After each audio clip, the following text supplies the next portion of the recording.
পলাতক স্বৈর শাসক গোষ্ঠী বাংলাদেশের যেই অস্থিতিশীল পরিস্থিতি তৈরি করেছিল, তার প্রতিবাদে যেই ছাত্র, শ্রমিক, যুব নেতারা, সাধারণ জনগণ যখন রাজপথে এই স্বৈরাচারের বিরুদ্ধে রুখে দাঁড়িয়েছিল, তখন এই স্বৈরাচার সরকার তার পোষা পেটুয়া বাহিনী দিয়ে, অস্ত্রধারীদেরকে দিয়ে সাধারণ ছাত্র জনতার উপরে নির্বিচারে গুলি চালায়।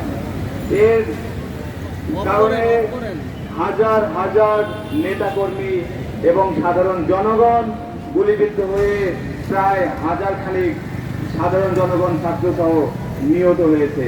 তো আমি সেই শহীদদের প্রতি বিনম্র শ্রদ্ধা জানাচ্ছি, তাদের রুহের আত্মার মাগফিরাত কামনা করছি। প্রিয় সংগ্রামী ছাত্র বন্ধুগণ, এই স্বৈর শাসকের পলাতক গোষ্ঠী, ওত পেতে থাকা শিয়াল শকুন, ওত পেতে থাকা হায়নারা এখনো এই বাংলাদেশে অরাজকতা সৃষ্টির জন্য পায়তারা চালাচ্ছে। তো সাধারণ জনগণ যদি এই ওত পেতে থাকা হায়নাদেরকে প্রতিহত না করে, তাহলে আগামীতে এরা আবারও বিশৃঙ্খলা সৃষ্টি করার অপচেষ্টা চালাবে। তো আমি সাধারণ জনগণের প্রতি আহ্বান জানাচ্ছি, আপনারা সজাগ থাকুন, আপনারা ঐক্যবদ্ধ থাকুন, আপনারা প্রতিটা পাড়া মহল্লায় ইউনিট গড়ে তুলুন।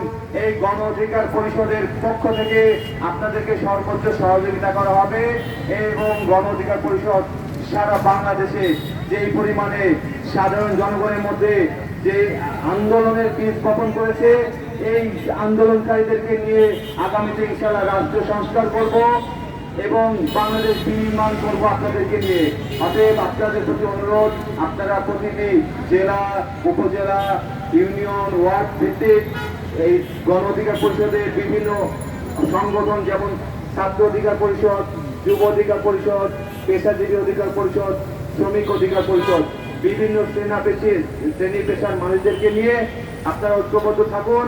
এই হায়নারা যেন পুনর্বাসিত হতে না পারে, সেদিকে সজাগ দৃষ্টি রাখুন। ধন্যবাদ সবাইকে।